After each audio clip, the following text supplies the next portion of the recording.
رسول کریم صلی اللہ علیہ وآلہ وسلم نے فرمایا کہ بندہ اس وقت تک نماز کی حالت میں رہتا ہے جب تک کہ وہ مسجد میں نماز کا انتظار کرتا ہے تا وقت کہ وہ حدث نہ کر لے۔ ایک آدمی نے پوچھا کہ ابو ہریرہ حدث کیا ہے؟ تو فرمایا پیچھے سے نکلنے والی ہوا۔ آپ صلی اللہ علیہ وآلہ وسلم نے فرمایا کہ نمازی نماز سے اس وقت تک نہ پھرے جب تک کہ ری کی آواز نہ سن اور اس کی بو نہ پالے۔ رسول پاک صلی اللہ علیہ وآلہ وسلم نے فرمایا کہ اگر کوئی شخص صحبت کرے اور منی نہ نکلے تو فرمایا کہ وضو کرے جس طرح نماز کے لیے کرتا ہے اور اپنے عضو کو دھو لے۔ رسول پاک صلی اللہ علیہ وآلہ وسلم نے ایک انصاری کو بلایا، وہ آئے تو ان کے سر سے پانی ٹپک رہا تھا۔ رسول پاک نے فرمایا شاید ہم نے تمہیں جلدی میں ڈال دیا ہے۔ انہوں نے کہا جی ہاں۔ تب رسول نے فرمایا کہ جب کوئی جلدی کام آ پڑے تو تمہیں انزال نہ ہو تو تم پر وضو ہے، غسل نہیں۔ رسول پاک جب عرفہ سے لوٹے تو پہاڑ کی گھاٹی کی جانب مڑ گئے اور رفع حاجت کی۔ اسامہ کہتے ہیں کہ پھر اب آپ نے وضو کیا اور میں آپ کے ازائے وضو پر پانی ڈالنے لگا اور آپ وضو فرماتے رہے۔ میں نے کہا یا رسول اللہ اب آپ نماز پڑھیں گے؟ آپ نے فرمایا نماز کا مقام تمہارے سامنے یعنی مزدلفہ میں ہے، وہاں نماز پڑھی جائے گی۔ اسما کہتی ہیں کہ میں رسول پاک زوجہ محترمہ عائشہ رضی اللہ کے پاس اس وقت گئی جب سورج گرہن لگ رہا تھا اور لوگ کھڑے ہو کر نماز پڑھ رہے تھے۔ کیا دیکھتی ہوں کہ وہ بھی کھڑے ہو کر نماز پڑھ رہی ہیں۔ میں نے کہا کہ لوگوں کو کیا ہو گیا ہے؟ تو انہوں نے اپنے ہاتھ سے آسمان کی طرف اشارہ کیا۔ سبحان اللہ۔ میں نے کہا کیا یہ کوئی خاص نشانی ہے؟ تو انہوں نے اشارے سے کہا ہاں۔ تو میں بھی آپ کے ساتھ نماز کے لیے کھڑی ہو گئی۔ آپ نے اتنا فرمایا مجھ پر غشی طاری ہو گئی اور میں اپنے سر پر پانی ڈالنے لگی۔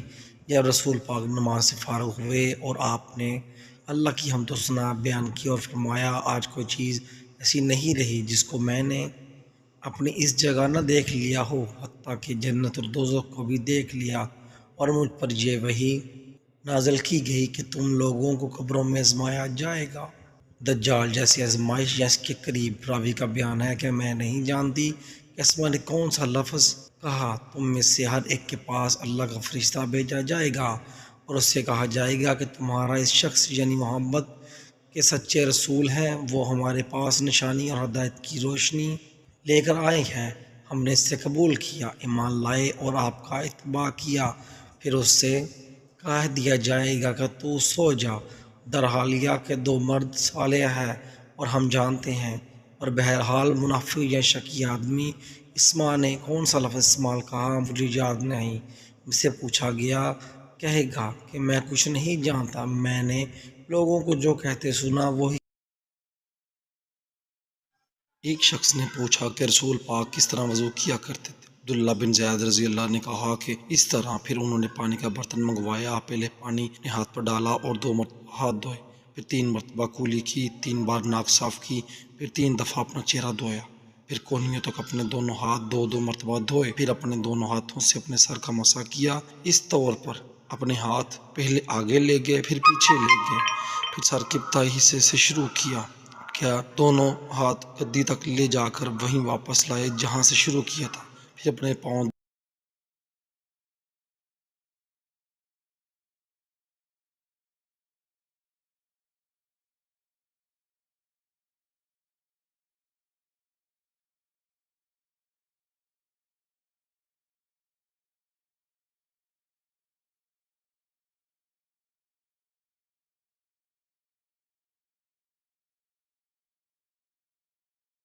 ایک دن رسول پاک ہمارے پاس دوپہر کے وقت تشریف لائے تو آپ کے لیے وضو کا پانی حاضر کیا گیا جس سے آپ نے وضو فرمایا۔ لوگ آپ کے وضو کا بچا ہوا پانی لے کر اسے اپنے بدن پر پھیرنے لگے۔ آپ نے ظہر کی 2 رکعتیں ادا کی اور عصر کی بھی 2 رکعتیں، اور آپ کے سامنے آڑ کے لیے ایک نیزہ تھا۔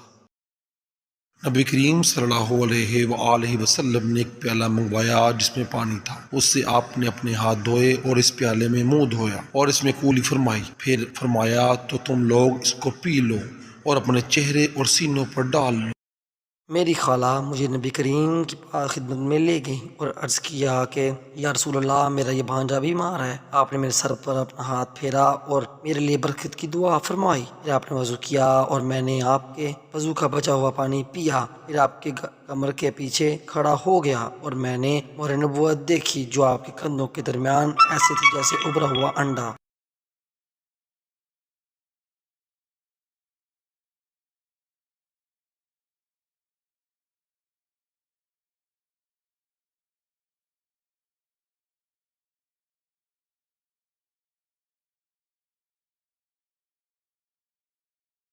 رسول پاک صلی اللہ علیہ وآلہ وسلم نے ایک انصاری کو بلایا، وہ آئے تو ان کے سر سے پانی ٹپک رہا تھا۔ رسول پاک نے فرمایا شاید ہم نے تمہیں جلدی میں ڈال دیا ہے۔ انہوں نے کہا جی ہاں۔ تب رسول نے فرمایا کہ جب کوئی جلدی کام آ پڑے تو تمہیں انزال نہ ہو تو تم پر وضو ہے، غسل نہیں۔ رسول پاک جب عرفات سے لوٹے تو پہاڑ کی ایک گھاٹی کی جانب مڑ گئے اور رفع حاجت کی۔ اسامہ کہتے ہیں کہ پھر اب آپ نے وضو کیا اور میں آپ کے ازائے وضو پر پانی ڈالنے لگا اور آپ وضو فرماتے رہے۔ میں نے کہا یا رسول اللہ اب آپ نماز پڑھیں گے؟ آپ نے فرمایا نماز کا مقام تمہارے سامنے یعنی مزدلفہ میں ہے، وہاں نماز پڑھی جائے گی۔ اسما کہتی ہیں کہ میں رسول پاک زوجہ محترمہ عائشہ رضی اللہ کے پاس اس وقت گئی جب سورج گرہن لگ رہا تھا اور لوگ کھڑے ہو کر نماز پڑھ رہے تھے۔ کیا دیکھتی ہوں کہ وہ بھی کھڑے ہو کر نماز پڑھ رہی ہیں۔ میں نے کہا کہ لوگوں کو کیا ہو گیا ہے؟ تو انہوں نے اپنے ہاتھ سے آسمان کی طرف اشارہ کیا۔ سبحان اللہ۔ میں نے کہا کیا یہ کوئی خاص نشانی ہے؟ تو انہوں نے اشارے سے کہا ہاں۔ تو میں بھی آپ کے ساتھ نماز کے لیے کھڑی ہو گئی۔ آپ نے اتنا فرمایا مجھ پر غشی طاری ہو گئی اور میں اپنے سر پر پانی ڈالنے لگی۔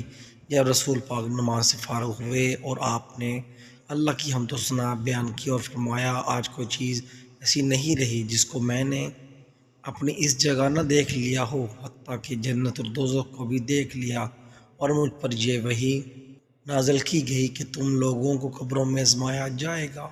دجال جیسی آزمائش یا اس کے قریب۔ راوی کا بیان ہے کہ میں نہیں جانتی کہ اسما نے کون سا لفظ کہا۔ تم میں سے ہر ایک کے پاس اللہ کا فرشتہ بھیجا جائے گا اور اس سے کہا جائے گا کہ تمہارا اس شخص یعنی محمد کے سچے رسول ہیں، وہ ہمارے پاس نشانی اور ہدایت کی روشنی لے کر آئے ہیں، ہم نے اس سے قبول کیا، ایمان لائے اور آپ کا اتباع کیا۔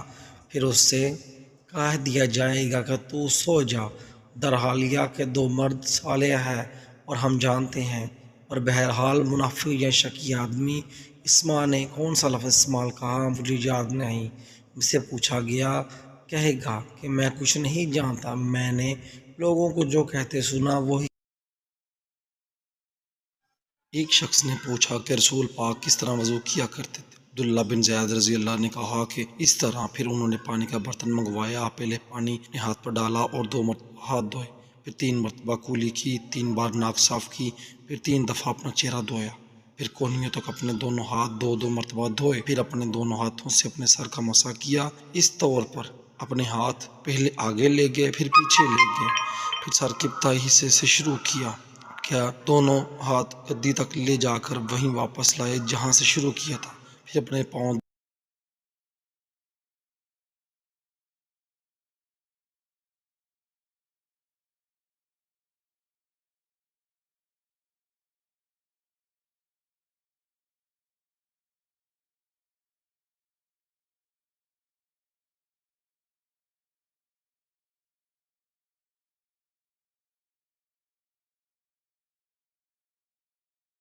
ایک دن رسول پاک ہمارے پاس دوپہر کے وقت تشریف لائے تو آپ کے لیے وضو کا پانی حاضر کیا گیا، جس سے آپ نے وضو فرمایا۔ لوگ آپ کے وضو کا بچا ہوا پانی لے کر اسے اپنے بدن پر پھیرنے لگے۔ آپ نے ظہر کی 2 رکعتیں ادا کی اور عصر کی بھی 2 رکعتیں، اور آپ کے سامنے آڑ کے لیے ایک نیزہ تھا۔ نبی کریم صلی اللہ علیہ وآلہ وسلم نے ایک پیالہ منگوایا جس میں پانی تھا، اس سے آپ نے اپنے ہاتھ دھوئے اور اس پیالے میں منہ دھویا اور اس میں کولی فرمائی، پھر فرمایا تو تم لوگ اس کو پی لو اور اپنے چہرے اور سینوں پر ڈال لو۔ میری خالہ مجھے نبی کریم کی خدمت میں لے گئی اور عرض کیا کہ یا رسول اللہ، میرا یہ بھانجا بیمار ہے۔ آپ نے میرے سر پر اپنا ہاتھ پھیرا اور میرے لیے برکت کی دعا فرمائی۔ پھر آپ نے وضو کیا اور میں نے آپ کے وضو کا بچا ہوا پانی پیا۔ پھر آپ کے کمر کے پیچھے کھڑا ہو گیا اور میں نے مہر نبوت دیکھی جو آپ کے کندھوں کے درمیان ایسے تھی جیسے ابھرا ہوا انڈا۔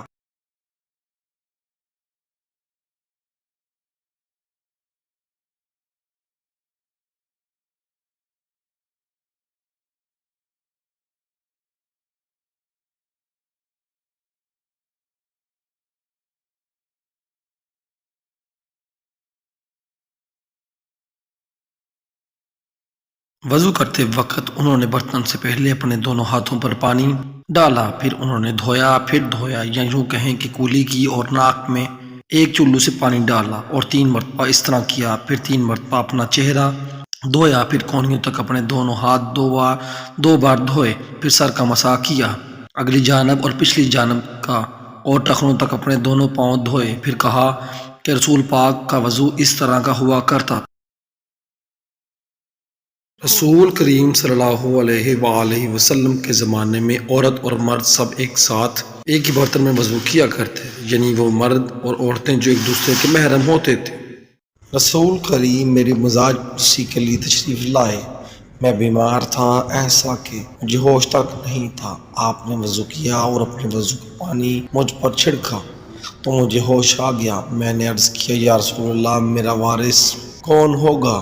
میرا تو ایک کلالہ وارث ہے۔ اس پر آیت میراث نازل ہوئی۔ It was the time for prayer, and those whose house were near got up and went to their peoples to perform ablution, and there remained some people sitting. Then a painted stove pot containing water was brought to Allah's apostles. The pot was small, not broad enough for one to spread one's hand in, yet all the people performed ablution. The sub-narrator says, "We asked Ans, how many persons were you?" Ans replied, "We were 80 or more than." رسول کریم نے فرمایا کہ جب نماز پڑھتے وقت تم میں سے کسی کو اونگ آ جائے تو چاہیے کہ وہ سو رہے یہاں تک کہ نیند کا اثر اس سے ختم ہو جائے، اس لیے کہ جب تم میں سے کوئی شخص نماز پڑھنے لگے اور وہ اونگ رہا ہو تو وہ کچھ نہیں جانے گا کہ وہ خدا سے مغفرت طلب کر رہا ہے یا اپنے نفس کو بد دعا دے رہا ہے۔ رسول کریم ہر نماز کے لیے نیا وضو فرمایا کرتے تھے۔ میں نے کہا تم لوگ کس طرح کرتے تھے؟ کہنے لگے ہم میں سے ہر ایک کو اس کا وضو اس وقت تک کافی ہوتا تھا جب تک کوئی وضو توڑنے والی چیز پیش نہ آ جاتی، یعنی پیشاب، پخانہ یا نیند وغیرہ۔ ہم خیبر والے سال رسول کریم کے ہمراہ صبا میں پہنچے تو رسول کریم نے ہمیں عصر کی نماز پڑھائی۔ جب نماز پڑھا چکے تو آپ نے کھانے منگوائے، مگر کھانے میں صرف ستو ہی لایا گیا، سو ہم نے اسی کو کھایا اور پیا۔ پھر رسول کریم نے مغرب کی نماز کے لیے کھڑے ہو گئے اور آپ نے کلی کی، پھر ہمیں مغرب کی نماز پڑھائی اور وضو نہ کیا۔ رسول پاک ایک دفعہ مدینہ یا مکے کے ایک باغ میں تشریف لے گئے۔ وہاں آپ نے 2 شخصوں کی آوازیں سنی جنہیں ان کی قبر میں عذاب کیا جا رہا تھا۔ آپ نے فرمایا کہ ان پر عذاب ہو رہا ہے اور کسی بہت بڑی گناہ کی وجہ سے نہیں۔ پھر آپ نے فرمایا بات یہ ہے کہ ایک شخص ان میں سے پیشاب کی چینٹ سے بچنے کا اہتمام نہیں کرتا تھا اور دوسرا شخص چغل خوری کیا کرتا تھا۔ پھر آپ صلی اللہ علیہ وآلہ وسلم نے فرمایا کہ ایک ڈالی کھجور کی منگوائی اور اس کو توڑ کر 2 حصوں میں تقسیم کر دیا اور ایک ایک ٹکڑا ایک ایک قبر پر رکھ دیا۔ لوگوں نے پوچھا یا رسول اللہ یہ کیا ہے؟ تو آپ نے فرمایا اس لیے یہ کیا ہے کہ جب یہ ڈالیاں خشک ہوں شاید اس وقت تک ان پر عذاب کم ہو جائے گا۔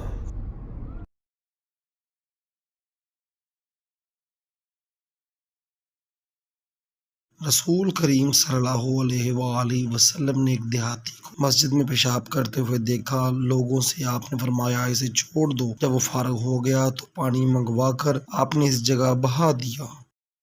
ایک اعرابی کھڑا ہو کر مسجد میں پیشاب کرنے لگا تو لوگ اس پر جھپٹنے لگے۔ یہ دیکھ کر رسول کریم صلی اللہ علیہ وآلہ وسلم نے لوگوں سے فرمایا اسے چھوڑ دو، اور اس کے پیشاب پر پانی کا بھرا ہوا ڈول یا کچھ کم بھرا ہوا ڈول بہا دیا، کیونکہ تم نرمی کے لیے بھیجے گئے ہو، سختی کے لیے نہیں۔ ایک دیہاتی شخص آیا اور اس نے مسجد کے ایک کونے میں پیشاب کر دیا۔ لوگوں نے اس کو منع کیا تو رسول کریم نے انہیں روک دیا۔ جب وہ پیشاب کر کے فارغ ہوا تو آپ نے اس پیشاب والے جگہ پر ایک پانی ڈول بہانے کا حکم دیا، چنانچہ بہا دیا گیا۔